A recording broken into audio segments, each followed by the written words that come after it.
That was it. That was the whole explanation. No tactical breakdown. No talk of defensive errors or missed opportunities at the plate. No mention of sequencing problems or approach adjustments that needed to be made. Just 4 words, delivered flatly, by a star player who had just lived through 3 of the most humbling days of his professional baseball career. The pitchers are monsters. When a player of that caliber, someone who has faced elite pitching across hundreds of major league games, someone who has stood in against the best arms in the sport and competed at the highest level, when that player reduces 3 days of baseball to a single sentence like that, you stop and listen. Because that sentence is not frustration talking. That sentence is clarity. That is a man who has processed what happened, looked at it honestly, and arrived at the only conclusion the evidence supported. The Mets didn't lose 3 games last week. They got swept. Completely. Comprehensively. In a way that left their dugout quiet and their fanbase searching for words that didn't come easily.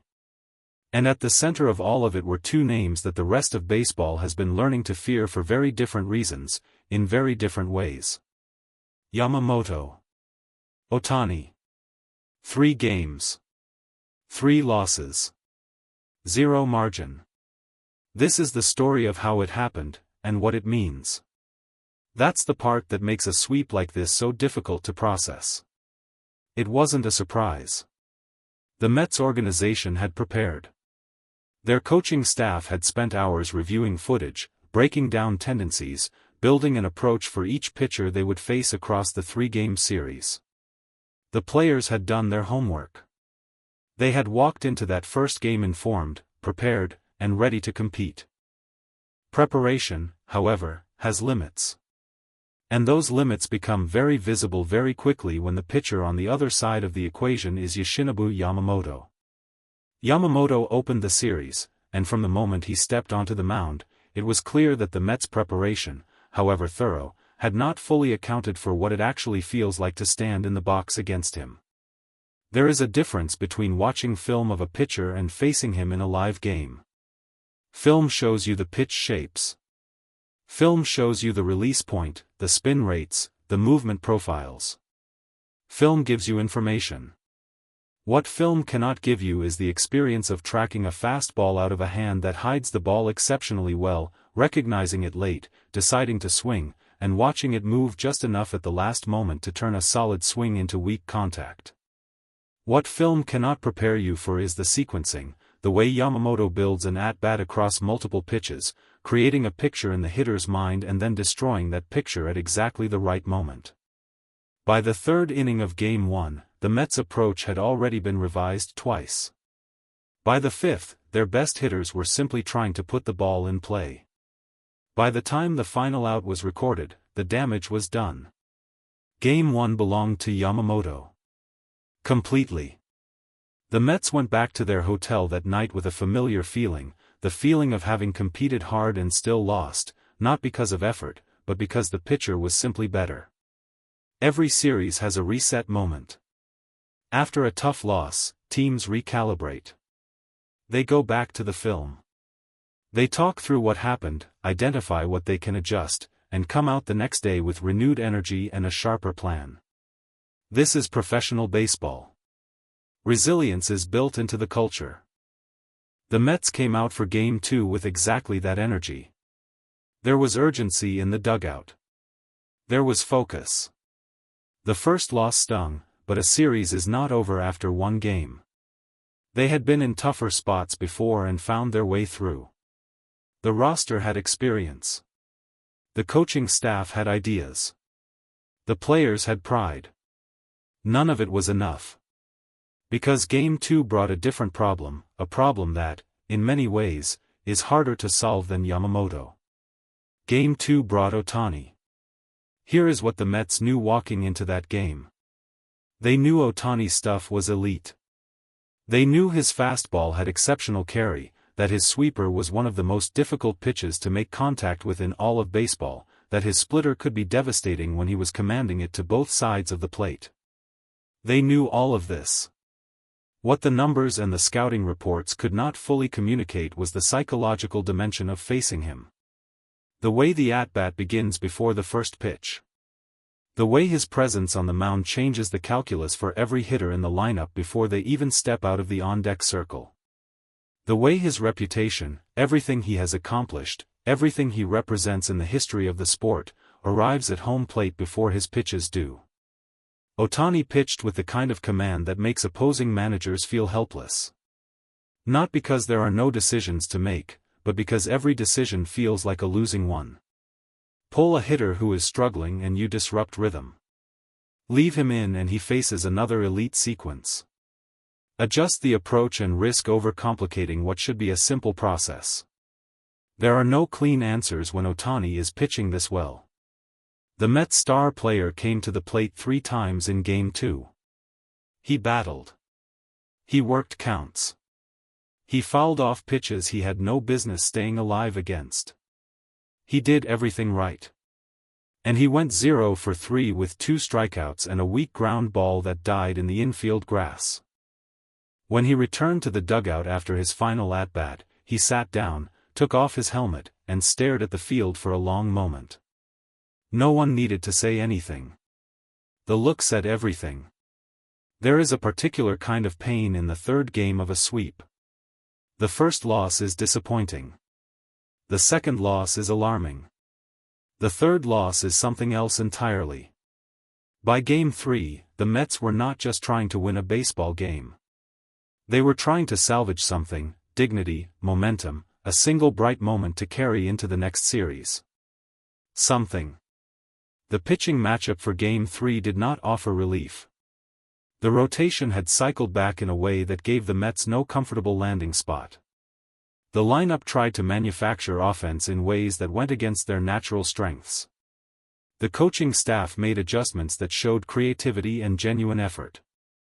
None of it changed the fundamental reality of what the Mets were facing across those 3 days. They were facing 2 pitchers who are, right now, in this moment, operating at a level that very few teams in baseball have an answer for. Not because those teams lack talent. Not because the players don't work hard or prepare properly. But because some performances simply exceed what preparation can solve.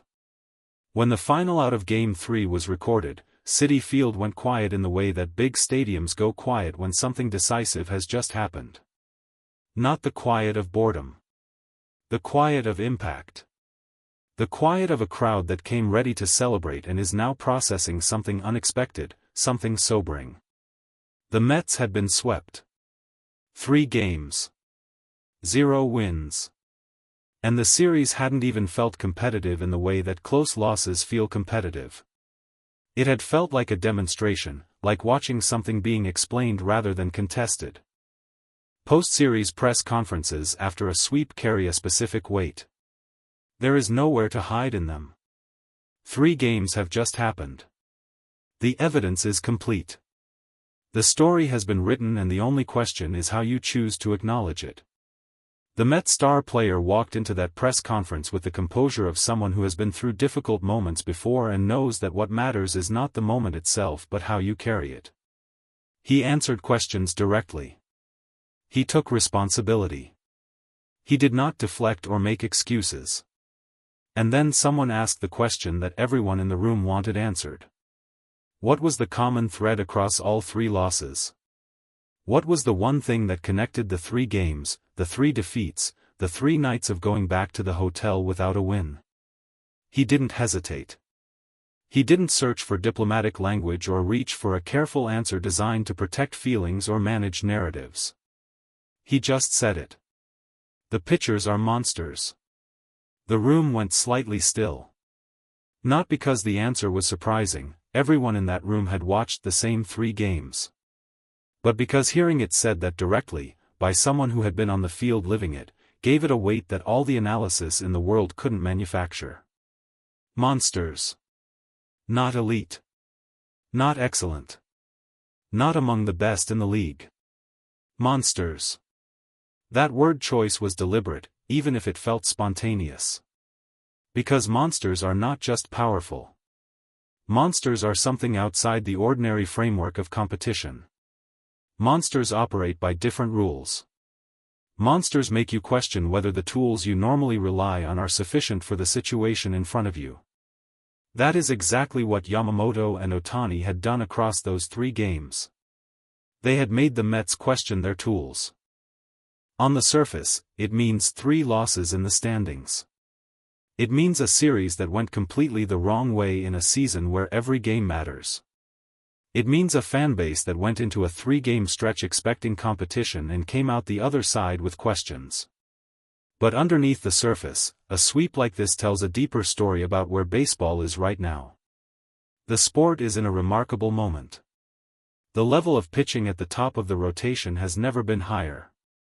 The combination of elite velocity, elite movement, elite command, and elite preparation that pitchers like Yamamoto and Ohtani bring to each start represents something genuinely new in the long history of the sport. Hitters are facing stuff that previous generations of players simply did not have to solve. The challenge is real, and it is growing.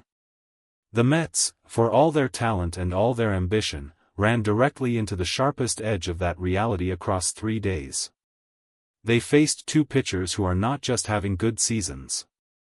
They are having historically significant seasons. Performances that will be studied and discussed and referenced long after the final standings have been filed away. Being swept by them is not a failure of effort or preparation or character. It is a consequence of facing something extraordinary during a stretch when that something extraordinary was operating at its absolute peak. When a team gets swept, the focus lands immediately on the losses. On what went wrong. On what the losing team failed to do.